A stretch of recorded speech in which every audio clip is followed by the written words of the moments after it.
मैं यहाँ रहना चाहती हूँ, सचिन से शादी करके यहाँ की नागरिकता बनना चाहती हूँ, क्योंकि मैं वापस नहीं जाऊँगी। मैं इनके बगैर रह नहीं सकती, पहली बात। दूसरी बात, अगर गई भी ना तो पाकिस्तान में मुझे वहाँ मार देंगे मेरे घर वाले। आपने अपने बच्चों के नाम क्या बताए थे? जो हिंदू धर्म है, प्रेम का, राज, परी और मुन्नी। उन्होंने कार्ड वार्ड कुछ नहीं पूछा मुझसे। हाँ, बस ऐसा पूछ रहे थे कि तुम्हारे पति क्या करते हैं या कहाँ जा रही हो। नोएडा जा रही हूँ, रब्बूपुरा में। तो इनका नाम बताया, मैंने कहा ये मेरे पति हैं। मैं वहीं जा रही हूँ, मैं ठकरायन हूँ, वो ठाकुर है। अगर मैं वापस गई मैं रह न पाऊंगी, मैं मर जाऊंगी। मैं वापस नहीं जाना चाहती और आप लोग मुझे भेजिएगा मत। आप लोग जहाँ रखोगे, जैसे रखोगे, मैं रह लूंगी, मुझे वापस ना भेजा जाए। और हैदर की बातों को इग्नोर मारा जाए। वो सिर्फ बकवास कर रहा है, झूठ कह रहा है। वो आपको शायद लग नहीं रहा, पर वो झूठ ही बोले जा रहा है। वो कोई भी वो भारतवासी प्यार नहीं करते, वो ऐसे ड्रामा कर रहा है सिर्फ मुझे वापस लाने के लिए। सीमा पाकिस्तान से नेपाल के रास्ते भारत होते हुए ग्रेटर नोएडा कैसे पहुंच गई? मैं पाकिस्तान से जहाज से आई थी। फ्लाइट थी मेरी, फ्लाइट दुबई की, कनेक्टेड फ्लाइट थी। दुबई से काठमांडू। तो वहीं से फिर वेन पकड़ी पोखरा से मैंने बस करके दिल्ली की कराई। 15,000 में हमारी 3 सीट बुक हुई, नेपाली 15,000। वहाँ से दिल्ली की मैंने बुक करी। तो दिल्ली से रास्ते में उन्होंने मुझे उतार दिया। वहाँ जब बॉर्डर पे थी आप, तो क्या क्या पूछा गया, क्या क्या जानने की कोशिश की? या जो वहाँ पे मिलिट्री थी, जो सिक्योरिटी फोर्सेस थी, वो क्या जानने की कोशिश की आपसे? पूछा आपसे, कोई बातचीत हुई? एक ही आया था, ज्यादा नहीं आया। मतलब नेपालियों ने तो मुझसे पूछा ही नहीं, मुझसे बात ही ना करी। जब नेपाल बॉर्डर क्रॉस कर रहे थे ना, तो उन्होंने मुझसे बात भी ना करी।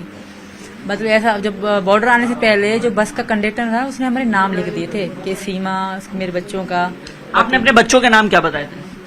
जो हिंदू धर्म है, प्रेम का, राज, परी और मुन्नी। मैंने अपना सीमा और इनका सचिन पति का बताया था।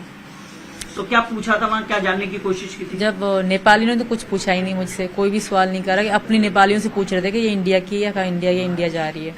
जो इंडिया का एक ही पुलिस ऑफिसर आया था, ओनली एक ही आया था। तो सब अच्छा, बहुत अच्छा था वो।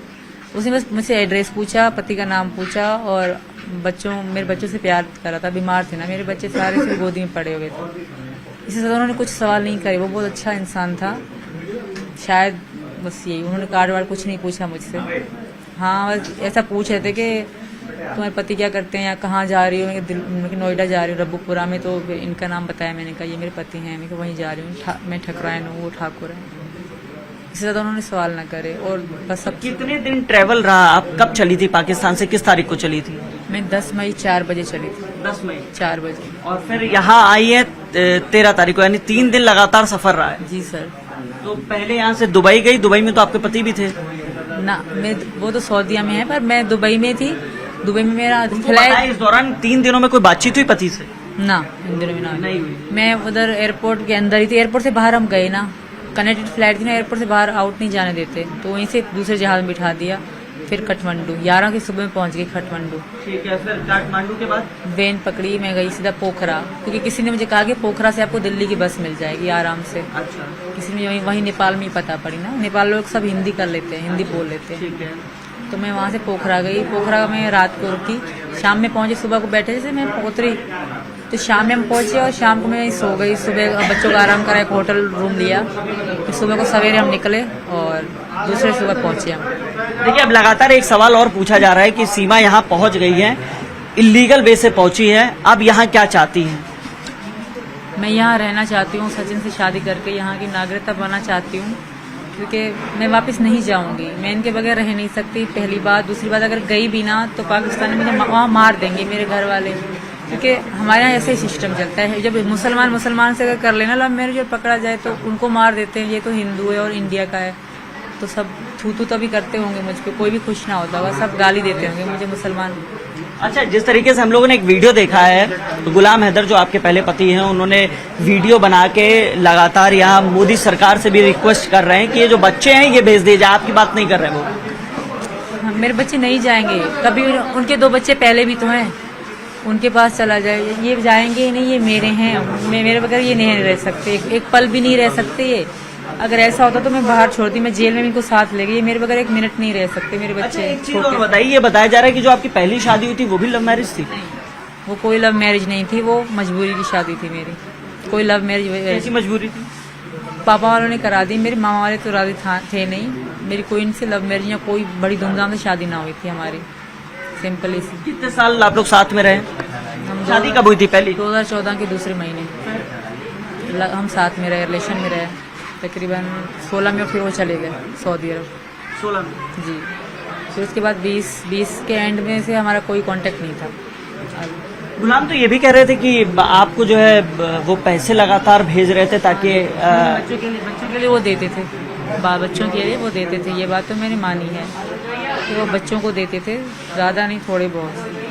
गुलाम हैदर जो है वो ये भी कह रहे हैं कि आपको जो बिल्कुल जिस तरीके से एक सवाल ये भी है कि आप लोग पहली बार पबजी पे कब ये दोस्ती प्यार में तब्दील हो गई? 21 में हो गई थी हमारी, 20 से लेकर 21 तक हमारा इतना लॉकडाउन पीरियड के दौरान। बिल्कुल बिल्कुल वही भारत में लॉकडाउन था, वहाँ भी लॉकडाउन था। अच्छा। उन दौरान हमारी बहुत ज्यादा गहराई हो गई। ये भी फ्री टाइम में थे, हम भी वहाँ पे ऐसे बैठे रहते घर पे, तो तभी हमारी ज्यादा गहराई हो गई, बहुत ज्यादा। गेम खेलने में रुचि थी आपको? बहुत ज्यादा, मुझे बहुत अच्छी लगती थी गेम खेलना, और मैं अब भी खेलती थी।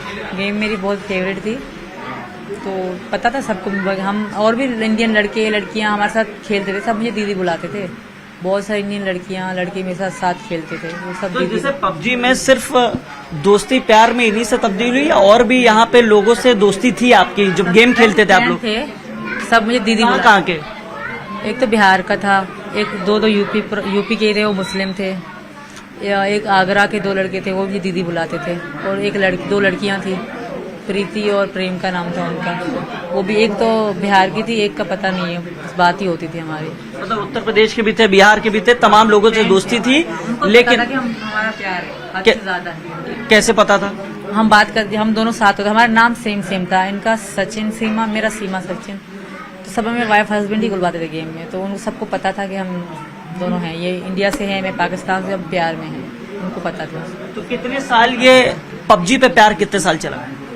पबजी तो हम एंड तक खेलते रहे, 3 साल खेलते रहे, अब तक खेलते थे हम लोग, पबजी खेलते हैं। फिर नंबर कब एक्सचेंज हुआ? पहली मुलाकात कब हुई?